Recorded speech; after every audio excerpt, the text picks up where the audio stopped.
President Obama will make a stop in the Motor City tomorrow. We know his trip will include a stop at the auto show and a visit to a Detroit neighborhood. Joining us live in studio tonight is Cecilia Munoz. She's the top domestic policy advisor for the president. Director Munoz, we're so happy to have you with us. Thanks for having me. A bit of a homecoming for you. You're a Wolverine. I am, I'm the daughter and granddaughter and mother of a Wolverine. Oh, wow, okay, family roots There we running go. deep. Before we start talking about the president's visit tomorrow, of course, the Flint water crisis is getting a lot of attention in Washington, including from the president himself. A possible meeting between him and Flint's mayor could be underway. We do not know yet. Give us some sense of what the president's concern is here. How deeply involved is he with this one? Well, the mayor of Flint has been in Washington all day. She met with senior leaders from the administration. We're hoping that she'll get some time to see the president. I've been here all day, so I don't know if it's happened. But he's going to want to hear firsthand about the situation in Flint.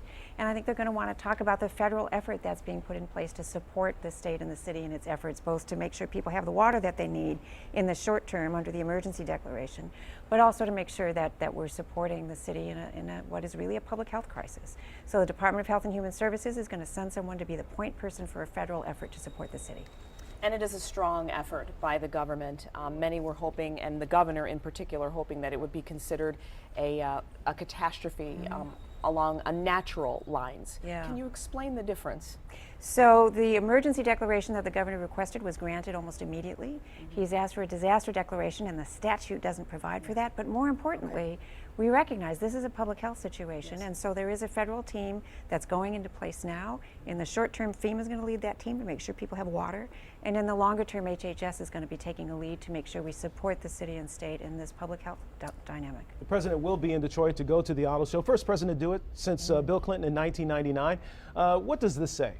Well, among other things, this is a president that bet on the auto industry. He bet on Detroit's workers. He bet on auto workers. He bet on the manufacturing sector, and that bet has paid off for the city of Detroit and for the country. The auto industry is doing great.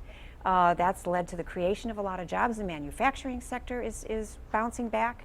So some of this is to really talk about what the federal intervention has meant and what the auto industry is doing for the rest of the country. But he's also going to talk about the revitalization of Detroit. This is something that we as an administration have been investing in for the 7 years we've been here.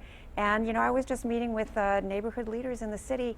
The sense of hope and optimism and moving forward is really palpable, really exciting. We understand the president will also be in the neighborhoods talking to residents. That's right. He wants to hear directly from people about what the revitalization of the city means to them.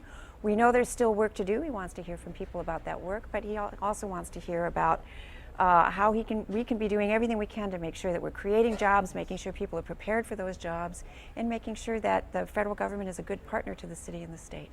All right, Director Munoz, thank you so much for joining us today. What an honor and a pleasure to have you. Thank Good to you be so home. much. Thank yes. you. Still to come on Action.